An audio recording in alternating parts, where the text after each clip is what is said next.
Well, we're going to have somewhat of a conversation because I want you to ask questions and answer questions as we go along. What I'm getting at with this talk is the very simple notion that if God is who the manifestations claim him to be, that he is not only a God of altruistic love, but he is also logical. And if he is logical, then his plan for us and creation is logical. And if it is logical, then we should be able to discern in that plan and in all the teachings the logic underlying that plan. Furthermore, there should not be any logical inconsistencies within the teachings. So if you find something in the writings that disagree with something else in the writings, it is you who are in error, not the writings. Furthermore, there are many paradoxes in the writings, or ostensible paradoxes, enigmas, whatever you want to call them. And we're going to look at a few of them tonight, so you can see that one of the main errors we commit when we think we have found something disturbing insofar as a conflict, or something that doesn't seem appropriate to God, something God is doing that we think, well, if I were God, I would do that better. I would be more loving than that. I wouldn't make someone fall into the nethermost fire at the last moment of their lives simply because they have a few doubts. That doesn't sound like something I would do if I were God. Well, you can be pretty sure once you have become aware of God through your daily conversations with God, through his manifestation, or become aware of the nature of God through the teachings and actions of the manifestation, the two most prominent means by which we know God directly, then if you find something in the writings that disturbs you, that gives you even a sense of doubt or caution or concern, don't just stick it inside and let it dwell there. It is your job to investigate, because the mystery of religion is not meant to be enigmatic or paradoxical. The mystery is that God loves us as much as he does, but there's nothing mysterious about the way he works. He is logical, and his system is logical. So we're going to test a few of these. We're going to test this overall premise with which we begin by looking at some things that frequently cause Baha'is, or people who are studying the Baha'i faith,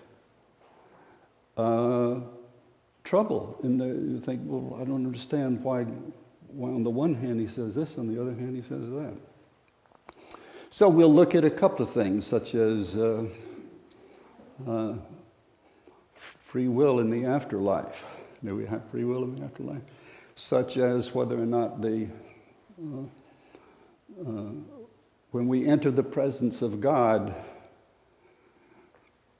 how can we enter the presence of something that has no presence? God is non-physical. So what does he mean by that? Well, there's got to be a logical answer, right? If God is logical, and if the faith is logical, and if the writings are consistent within themselves. So we begin with one particular cautionary rule that should guide all of your studies, and that is, you cannot take a single passage out of context and hold on to that as meaning something by itself. That all of the statements in the writings are in a context. So if you take one passage and say, well, look, it says this, and then somebody else will say, well, look, I found this passage that contradicts it and says this. So not only is each statement within a context, a larger context, but the ultimate context is the whole revelation, because the whole revelation is one thing. It has a beginning, it has a middle, a climax, and it has an end. And so every passage is within a context not only of the tablet in which it occurs, but within the whole revelation of Baha'u'llah. Now, how many people, well, here, let's do this first. Let's just not assume anything and go over some basics. What is the Baha'i faith? The basic beliefs are a world religion founded in 1844, the second most widespread religion in the world. It affirms, I'm going to have to look here because I've got on my reading glasses here. It affirms that there is one God who created all that exists. Everything, whether it's physical or non-physical, everything. We believe that all the world's revealed religions are stages of a single coherent educational process that God has devised for human enlightenment. That's very important. Now that's on planet Earth, but we presume this is occurring on other planets as well, the same process. It is only logical. We believe that God is loving, forgiving, logical, and purposeful in everything he does. Nothing he does is illogical, therefore nothing he does is capricious. Now what does capricious mean? Whimsical without just because he felt like it. Arbitrary, or even perhaps out of some ignoble motive, like jealousy or wrath or something like this. Some of the images of God we get from the Old Testament, which is written down by scribes after the historical fact with a process that we can discuss later if we need to. We assert that because God is entirely spiritual in his essential nature, he sends emissaries, messengers, in human guise to portray his attributes, to teach us how to perfect our own capacities and to guide human history towards its ultimate goal, which is the establishment of global peace, arrived at through the emergence of a world commonwealth governed according to spiritual principles. The world center, of course, is on Mount Carmel. There's the House of Justice, the center of the source of the guidance for the Baha'i faith and for all humankind, we're told. Freed from all error, source of all good. Paradox, mysteries, enigmas in the faith, then, are not something we worship. So we don't say that something that is enigmatic, it's too mysterious. We shouldn't talk about this or discuss this. No, in the faith, in this religion, unlike some religions where mysteries are adored as mysteries and you don't try to conjoin science or scientific method and religion, because the two use entirely different methods. One you believe in faith, and the other you believe because of empirical investigation. No, in the faith, mysteries are not to be worshipped, but resolved.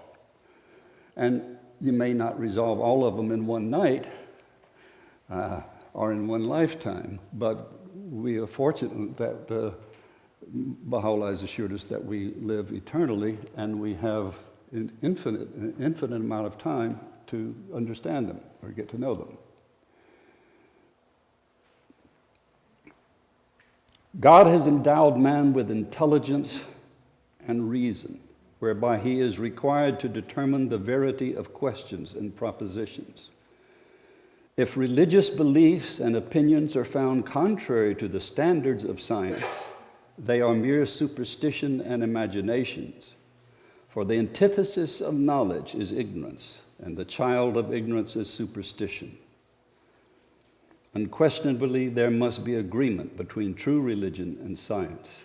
If a question be found contrary to reason, faith and belief in it are impossible, and there is no outcome but wavering and vacillation.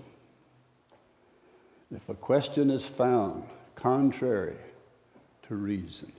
So that's what we're working with tonight. So we want to look at a series of what a Baha'i once, a friend of mine once said, are delicious paradoxes in the Baha'i teachings. I'm going to put on my other glasses, see if I can see better with those. Oh, yes, that's very nice. Well, we'll do one together. What is a syllogism? Well, a syllogism is a logical tool we use to get at very simple logical problems. So we take as a major premise, God is logical and perfect. Since God is logical and perfect, the system he creates must likewise be logical and perfect. It has to be, right? You can't have a perfect creator creating something that's imperfect. It doesn't make any sense. It was for that reason that the theosophists in the 19th century determined, and along with the Christian scientists, that there must not be a physical reality, because physical reality, by definition, falls apart. It's composite. It's imperfect.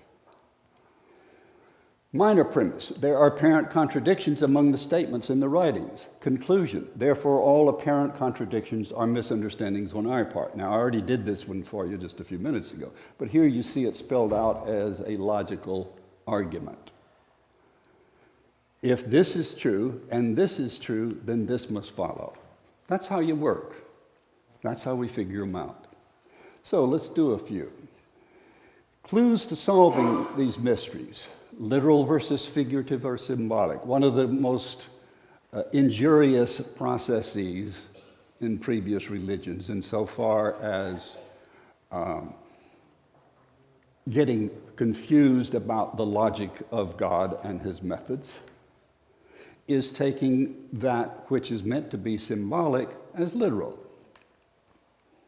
So when Christ says, "You who have seen me have seen God," the patristic fathers of the church a few hundred years later he said, if we see him, we see God. He's got to be God. And so they decided Christ was God, and that was that. And since Christ was the only messenger who was God, then all the other messengers must be lesser or different from or not particularly important or leading up to Christ, and everything after Christ had to be blasphemy or apostasy.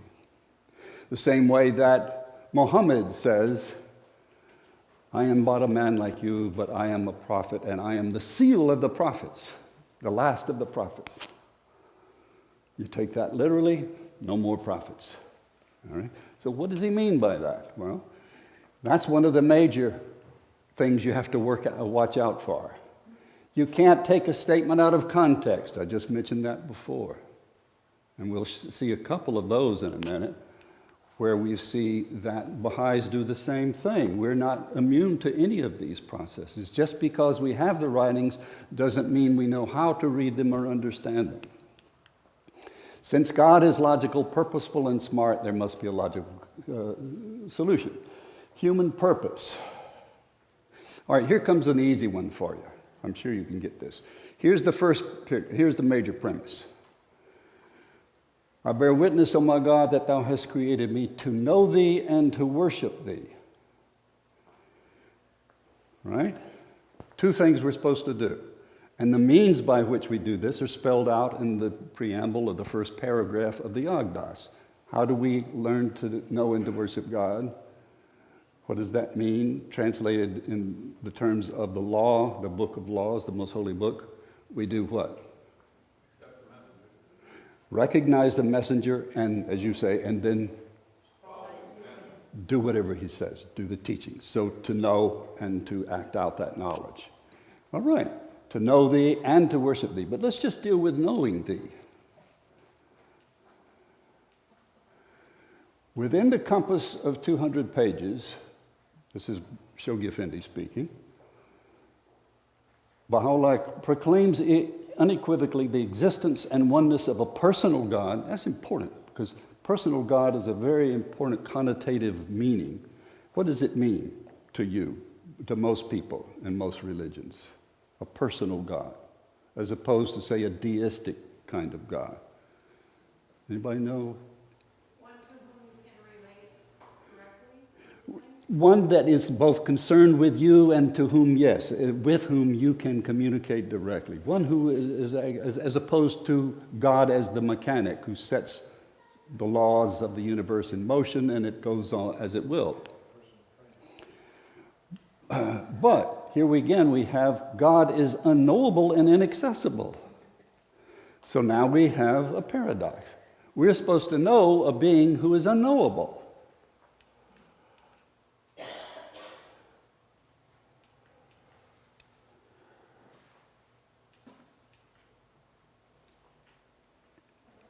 Now, there is your solution.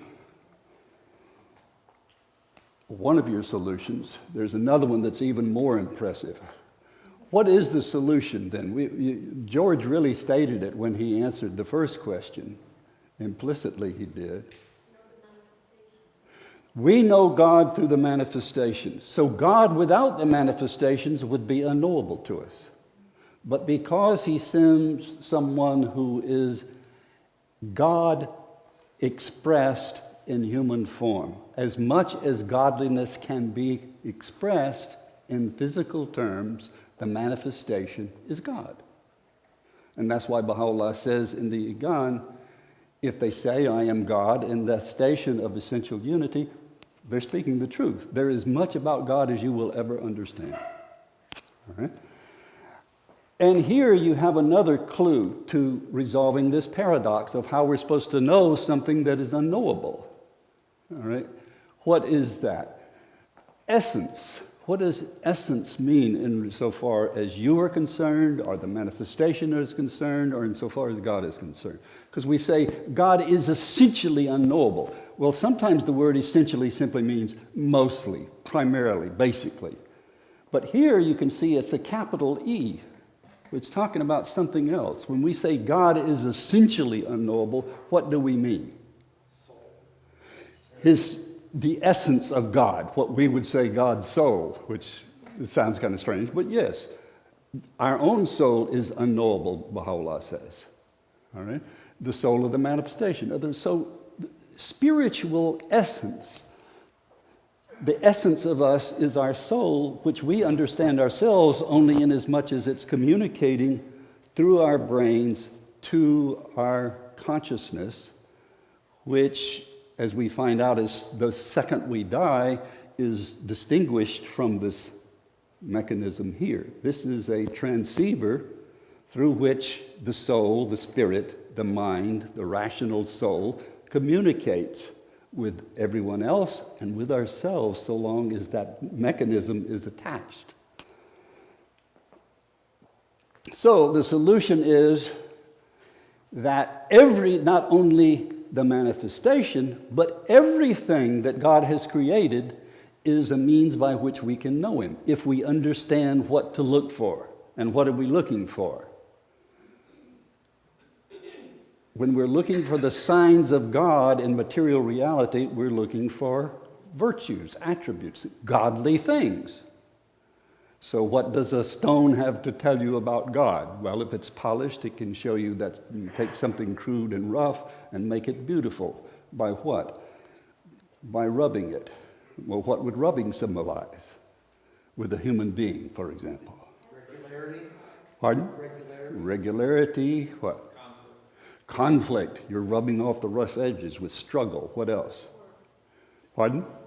Work. Determination. Love. All right? Embracing. So in other words, we see just in that simple metaphor we just used, that everything in creation, nothing can be found that doesn't tell us something if we know what to look for about God. So God is not only knowable, but it's anything we know is ultimately about God. Because everything we are about, if we know what its ultimate purpose is telling us something about our Creator. Why? Because God has created this experience for us as a classroom, whereby we're supposed to do that. Here's another passage, says essentially the same thing. Every created thing in the whole universe is a door leading to his knowledge. The essence, now, this is the most profound statement, one of the most profound statements about to resolve this problem that you can find in the writings. This is just a glorious statement. What this says is that the essence of belief in divine unity consisteth in regarding him who is the manifestation of God and him who is the invisible, the inaccessible, the unknowable essence as one and the same. Now think about that.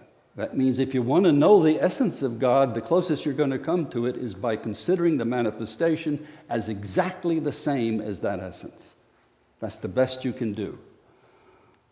By this is meant that whatever pertaineth to the former, that is to the manifestation, all his acts and doings, whatsoever he ordaineth or forbiddeth, should be considered in all their aspects and under all circumstances and without any reservation as identical with the will of God himself. This is the loftiest station to which a true believer in the unity of God can ever hope to attain. So, we've solved one. Do you see the idea now? The idea is this, that when you see something that seems to contradict it, something else in the writings, that it's your job to figure out why it doesn't. And so I can remember my whole life as a Baha'i, 55 years, was going from one question to another that seemed curious or strange or out of kilter with what I expected. No, why does he say that? Or I don't understand. Why would Baha'u'llah do this or say this? And so it's sort of like every stage of my development and my understanding of the faith, I can sort of list all the questions that I needed answers to. And sometimes I would wait and ask people that I knew had studied the writings for a long time. And that was partially helpful. But there's something else you need to know, and that is when you get this information that I have put together for you, it may be helpful for you. But there's an analogy I use a lot when I talk.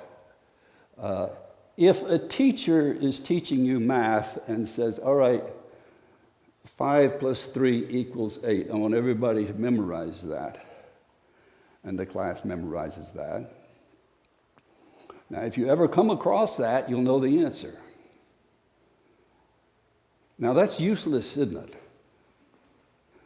Mostly useless, unless you're on Jeopardy and they ask you that question. All right? So, what would be useful? What would the teacher do that would be useful in teaching the same thing? How to add, the process. So you don't want units, quanta of information. That will stand you only in so good a set. So, I mean, you can say, oh, that was interesting. I learned that tonight. I'm going to jot it down. And it's mine. But it's much more valuable when you do this yourself, when you learn the tools of how to do it. And so if we can, that's what we're about tonight, is for me to sort of share with you some of the ways you go about doing this process, rather than me saying, I'm going to show you 10 exciting paradoxes. Well, I'm going to, if we have time. But the fact is that what's important, what I'm trying to show you is how to solve them when you come across them, because there are a lot more than 10, all right? All right, let me switch, if I can do it, to a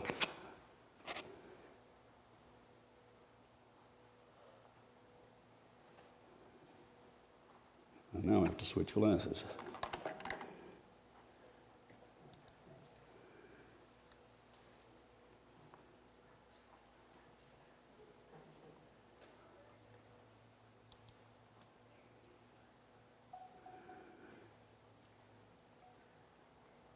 Scientific method, we've already talked about that. We've reached the end of the document, it says, and let's go back to the beginning of the document.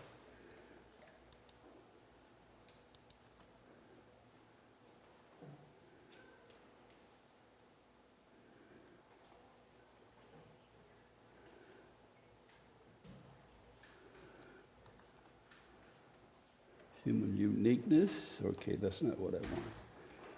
Let me see what I want here.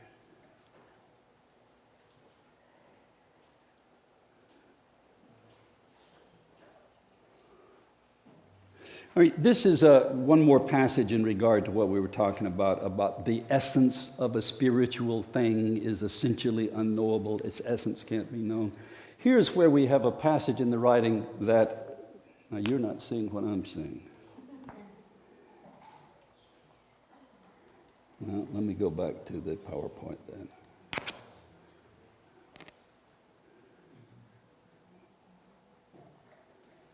Oh, Lord of the computer. What's going on here? Hold on. You're accessing. Oh, I'm accessing the wrong thing here. All right, let me see. I want the PowerPoint. So here is what I want. Yeah, okay, I'm done. There. Okay.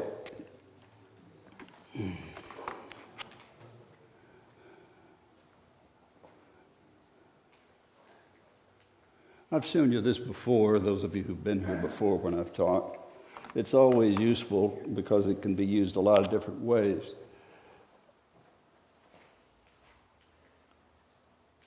This is the method by which God teaches us from how spiritual things get translated through the manifestations into the successive revelations. So you have the divine realm, which is non-composite. You have the physical realm, which is composite, and you have the manifestations who are mysterious. Because we have a lot of questions about the manifestations. As you can see, that's roughly the form of the greatest name, which is what the greatest name symbolizes. So the manifestations, as we've often used in the Rui curriculum, are like perfect mirrors that reflect the Holy Spirit perfectly to us in the form of words and example. The text and the example. They are perfect reflections, as we just saw in that passage about the secret of the essence of divine unity. That everything they do, everything they say, is them explaining something to us about God, how God reacts, how God works. Now we get to an analogy that helps us understand that process. And that is, we as parents are taking the spiritual concept of what should be a mostly altruistic endeavor to create autonomous beings that are fruitful, that are loving, not for our benefit if we are good parents, really good parents. We may take some pride in what they do, but not that it redounds to us. And so we are the intermediaries between the spiritual guidance of these children and developing the children into virtuous adults and advancing civilization. So we have the same function as do the manifestations in that regard. So that's kind of a useful analogy. Another way this analogy works is this. We were just talking about it. What is the essence of our reality? It's the soul. Well, Baha'u'llah says the soul is beyond our comprehension and always will be. Because why? It's a spiritual essence. It's non-composite. We can't understand that in this life. All right? So the brain is an intermediary between our essential rational faculty or soul and our brain and body. So this is, in effect, as I say, a transceiver. It takes information in, sends it up here, and sends information down and out here through our hands and our feet and our actions. And when this is no longer functional, then that connection ceases and all of our qualities remain. Okay, here's another one. All right? I'm not going to give you the answers to this one. Major premise. God intends for us to recognize the manifestations so they can teach us. 2, they are intentionally concealed. What's the solution?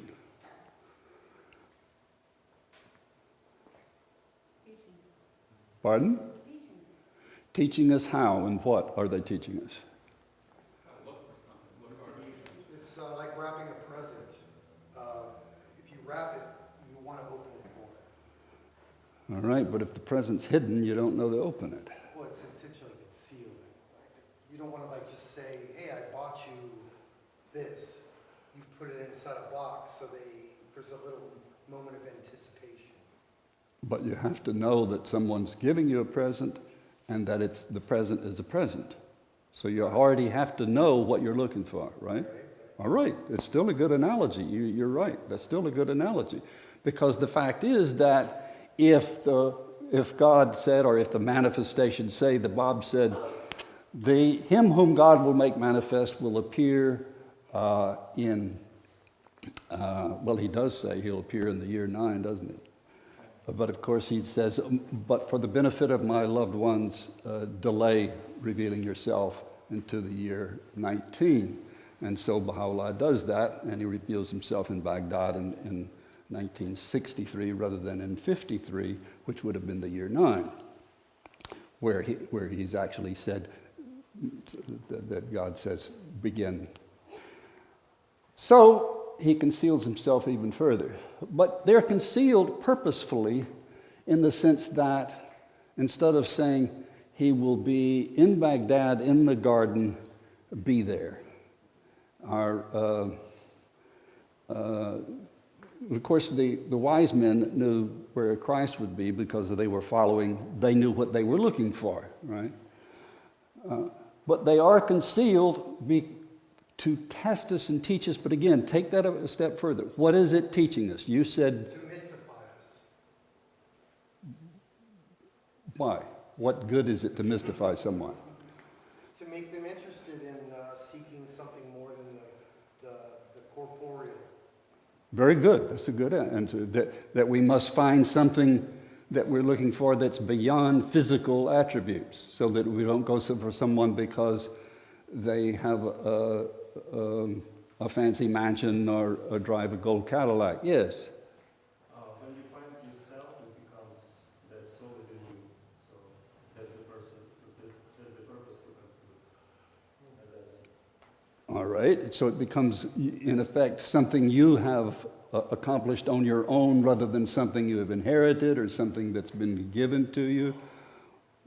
What else? Yes?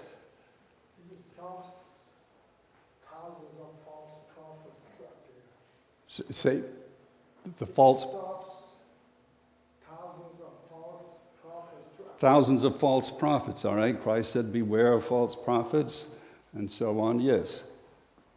If it's concealed, then we have to find a new way to look for it, which means we have to abandon everything that we're accustomed to. Very good. Well, we could go on with this, yes?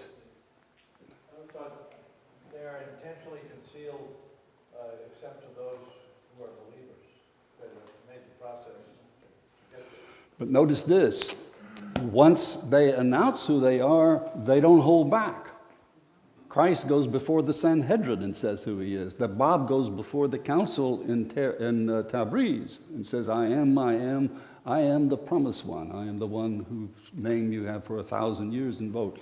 So, and Baha'u'llah writes all of the rulers of the world. Once they are no longer concealed. So it's only discovering them that's hard. And they're still concealed because they're getting letters, the kings and rulers, from a prisoner of the Ottoman Empire. If he's a prisoner of the Ottoman Empire, you have another paradox. And that is, if they have power, if they have all the attributes of God, then they are omniscient and omnipotent. And they can do whatever they want. But they choose not to step down from the cross. All right? The priest at the bottom of the cross The rabbis tease Christ. You know, if you're the Son of God, if you're the Son of God, if you're the Messiah, step down from the cross if you've got so much power. Christ doesn't do it. Yes? But His Holiness the Bob did. He did temporarily, yes, he did. He did. Yeah, and which shows that, as he said, you can't take me now. No power on earth or heaven can stop me from completing this task. It's a wonderful miracle. It's a wonderful proof of just what we're talking about. But what is the one passage we've learned so often in reading the history of the faith that Baha'u'llah says that shows that he could be out of prison any moment he wanted to? We have consented to be bound in chains, that humankind will be free. Consented. In other words, I don't have to do this. In the same way that he could have certainly healed Mirza Mehdi if he wanted to. And Mirza Mehdi said, no, accept this. Yeah, George. Sorry to keep talking, but in one way he's saying, you think you're doing this to me, but you're not. In another way, his Bible prophecies talk about the day of the Lord coming like a thief in the night. The thief goes to prison. The thief is not welcome in your home. And people rejected Baha'u'llah because they said, oh, he's the thief. So he's saying, And of course, another meaning of that is the thief doesn't say, I'm going to be robbing your house next Wednesday at 7 o'clock. I'd appreciate it if you weren't there so nobody gets hurt. The thief comes when you don't expect it. And the writings say specifically that Baha'u'llah and the Bab both chose where they would become manifest. And they give the reason for it. And it also, in a passage you're going to see, Baha'u'llah chose the persona. In other words, they choose what persona, what position they're going to be in, the conditions and so forth. It's not by accident. Everything they do has a purpose. Some other delicious paradoxes. I am but a man like you. I am but a leaf in the wind of God. Major premise. Minor premise. If you have seen me, you have seen God. What's the solution? On the one hand, they're saying, I am God. On the other hand, they're saying, I'm just a man like you.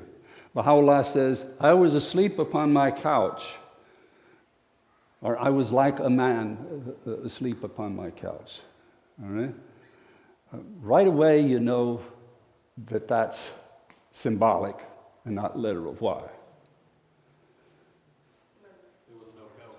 There was no couch in the Sia Chow. And that's where this happened. All right? But you also know it because Abdu'l-Baha gives you an authoritative interpretation of what that means. So, how can they be both a man like us and a prophet, and a being that is transcendent to the point where everything they say and do is a way of us understanding something more about God? Everything. 2 stations? I actually said 2. Let's fix that. Well, I won't. It's 2. TWO, folks. I'm sorry. I put this together yesterday. All right. The station of distinction and the station of divine unity. Baha'u'llah spends a lot of time in the Igan talking about these two. If you want to look them up, you look up station of distinction and station of unity, and he explains the difference.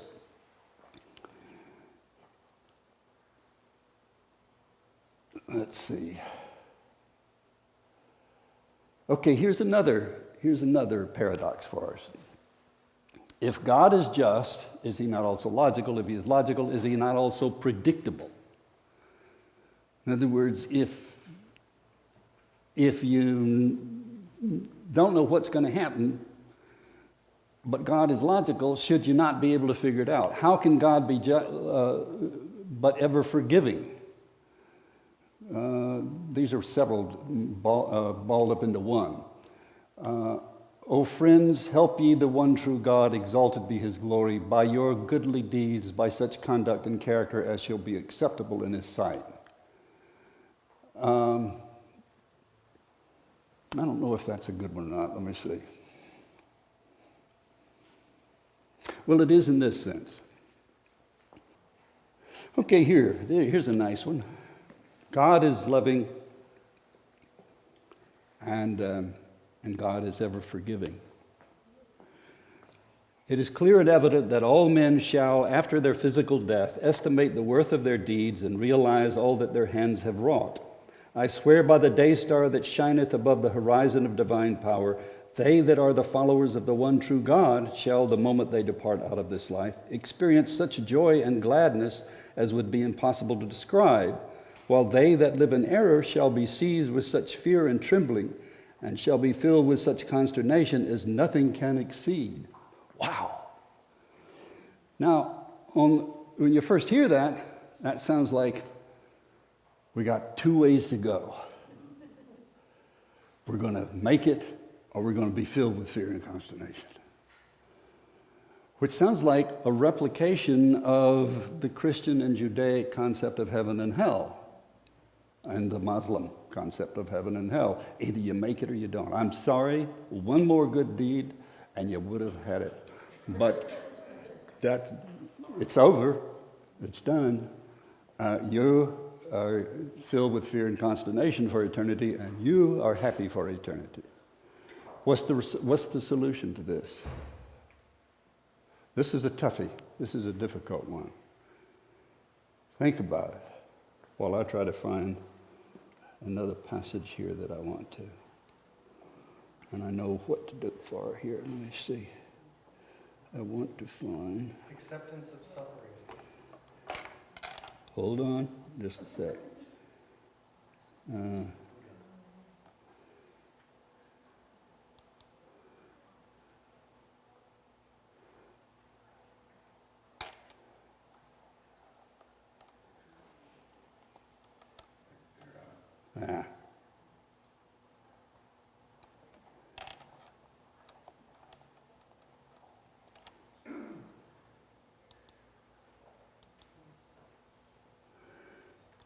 All right, here's the answer. See if you can figure it out.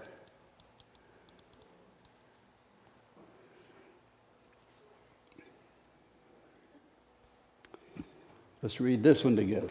These souls and symbols of detachment have provided and will continue to provide the supreme moving impulse in the world of being. These are souls who have really been nice. All right? The world beyond is as different from this world as this world is different from that of the child while still in the womb of its mother. When the soul attaineth the presence of God, it will assume the form that befitteth its immortality and is worthy of its celestial habitation. And here's the clincher. Here's the solution not only to this paradox, but to the one we were just talking about. Such an existence is a contingent, not an absolute existence. What does contingent mean? Yes. It means 1/3 goes to the lawyer.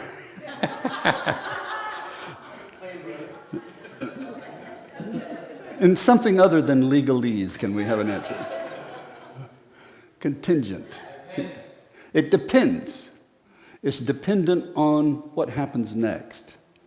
So in other words, the condition with which the emotion you experience as you immediately enter the next world will indeed be dependent on how you've lived your life in this world.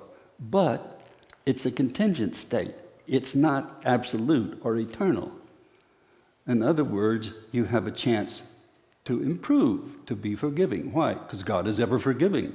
When does he stop forgiving? Never. Well, what can he not forgive? Nothing. Well, does that mean it's automatic? No. How do we know that? Well, we look at another passage. All right. Now, another thing this gets at, by the way,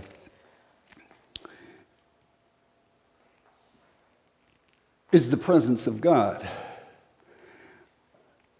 Again, we've already dealt with that one. How do we enter the presence of God? Well, we don't. Not exactly. Free will in the afterlife. You're all familiar with the passage, I'm sure, that this one here, which implies there will be no free will in the afterlife. You take this out of context, share it with your friends, and you'll all feel miserable. Why? The progress of man's spirit in the divine world after the severance of its connection with the body of dust is through the bounty and grace of the Lord alone, or through the intercession and the sincere prayers of other human souls, or through the charities and important good works which are performed in its name. Well, those are the only options. All right? Grace and bounty of God, prayers of others, or good works that someone happens to do in your name, which if you haven't, if you've been a drug dealer or whatever, there's not much chance of that, right? So it sounds like you don't have a prayer, but you do.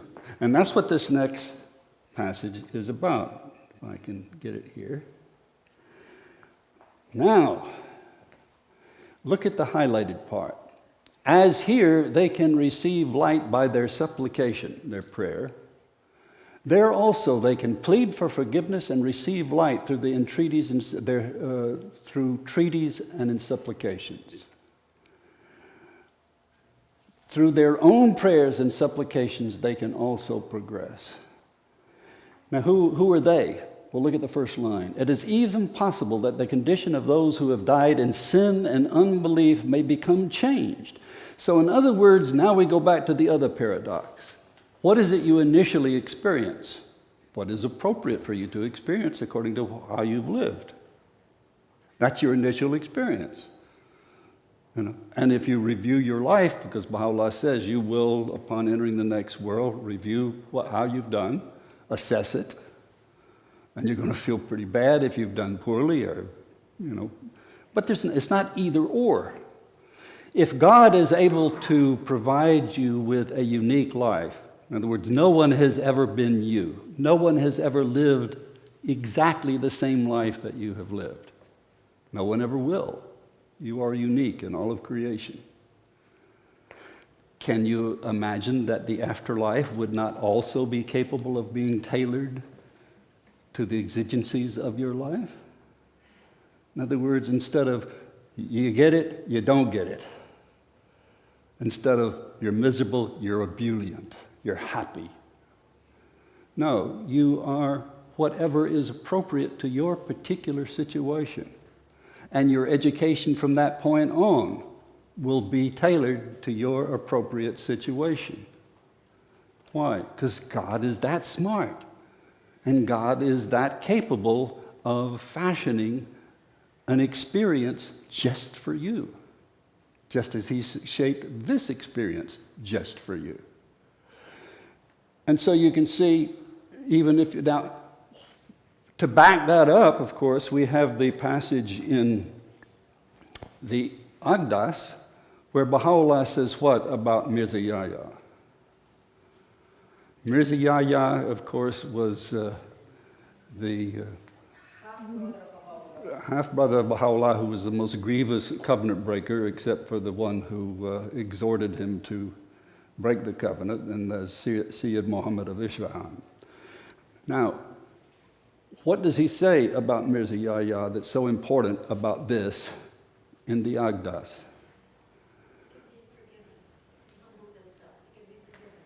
Yes, that if he will sincerely ask for forgiveness, God will forgive him. Now, that forgiveness doesn't mean it's going to be like that. It may be a process. I presume it would be a process if God is a good teacher and we know He's a perfect teacher. And so if you're taking someone who's been recalcitrant, you don't say, don't forget about it. If they said something bad to someone, you'd say, forget about it. Now here we get into something very interesting. I've written a book on, and that's about, are there any sins that are unpardonable? Unpardonable. We've all heard about there's some unpardonable sin. Well, what is an unpardonable sin? Is there any sin that is ultimately unpardonable? No.